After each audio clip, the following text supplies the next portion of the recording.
Breaking up with a narcissist is one of the most painful and confusing experiences you can go through.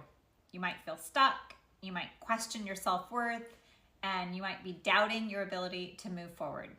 Hi guys, and welcome back to another video. If you're new here, I'm Beany, and I'm a certified trauma-informed coach that specializes in domestic and narcissistic abuse. If you're not already a subscriber, you can hit that subscribe and alert buttons so that you get informed when new videos drop.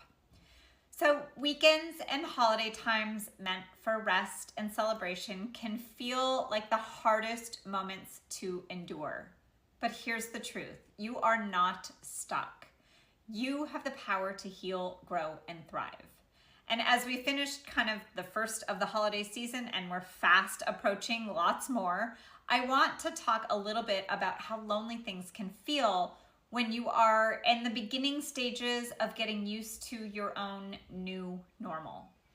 So one of the hardest parts of breaking up with a narcissist is the emotional roller coaster, and narcissists kind of have a way of making you feel like you are the center of their world one minute and then ripping that foundation out from under you the next. And weekend and holidays can kind of amplify that pain. Why? Because these are the times that we associate with connection and joy and celebration.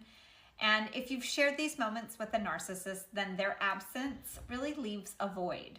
Even worse, you might find yourself stuck in a cycle of reminiscing, imagining the good times, and forgetting the emotional manipulation or toxicity that they brought into your life.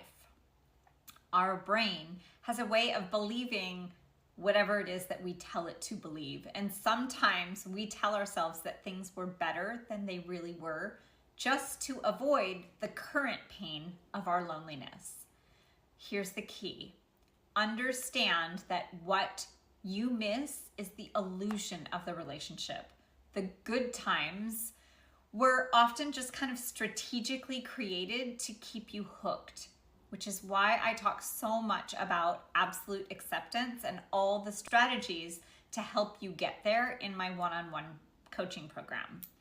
So it's easy to feel stuck in the aftermath of a narcissistic breakup.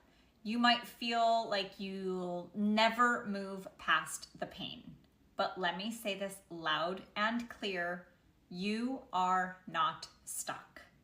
The feeling of being stuck comes from focusing on what you've lost rather than what you're gaining. And shifting that mindset is really your first step towards freedom. We talk a lot about mindset work in my one-on-one coaching. So instead of thinking, why did this happen to me? We can ask, what can I learn from this experience? And changing your mindset doesn't mean you're ignoring the pain. It means you're seeing the breakup as an opportunity for growth rather than a permanent wound for yourself. So pain versus suffering.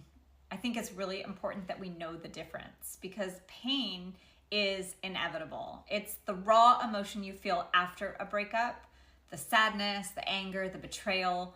Suffering, on the other hand, is optional. It's what happens when we replay that hurt over and over and over in our minds without taking the steps to heal. So when you find yourself stuck in suffering, a great way to get yourself out of that is to pause and ask yourself, am I feeding this pain by revisiting the past? Being able to redirect that energy into actions that support your healing, like journaling and meditating or talking to a trusted friend or therapist or coach, those are all great ways to actively get your mind out of that spot. One of the most effective ways to regain control after a narcissistic breakup is to become a planner. The narcissist thrived on keeping you off balance, but now it's time for you to set your own foundation. So start by planning your weekends and your holidays. Create new traditions, schedule time with loved ones, or focus on hobbies that maybe you've neglected. Having a plan gives you something to look forward to and helps reduce the feeling of emptiness during those really tough times. So use this opportunity to connect with maybe people that you've lost touch with while you were in the midst of that relationship. Think about activities or hobbies or travel that were all limited while you were in that relationship. I have heard my clients say, and I myself would say, I'm not very good at planning. Well, now is your opportunity to get good at it, because I am here to tell you that you need things on your calendar to look forward to. Otherwise, you end up throwing yourself a pity party every weekend and every holiday. And you now get to create your own new normal. And this time you get to do it without being underneath someone's thumb. So the most important step in recovering from a narcissistic breakup is to take action. Healing doesn't happen passively. You have to make intentional choices every day that move you closer to freedom. So start small. Block the narcissist on social media, maybe declutter your space of anything that reminds you of them. Say yes to opportunities that scare you, but have the potential to help you grow. And my She's Up program is a great place to start with this. It kind of helps to hold your hand through creating this new life for yourself and creating a new mindset for yourself as well. So remember, breaking up with a narcissist is not the end of your story. It's the beginning of a new chapter. You are not stuck. You have the power to change your mindset, to differentiate between pain and suffering. You have the opportunity to become a planner and to begin to focus on yourself. The journey isn't going to be easy. I'm not saying that, but every step you take is a step toward freedom and self-discovery and a life filled with purpose.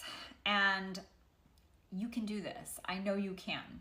So if you like this video, please hit that subscribe for more content on healing and personal growth. Or maybe you know somebody who needs to hear this. Feel free to share this link and let us know in the comments how you're taking action today. Thanks again for joining me for this week's video, and as always, I'm rooting for you.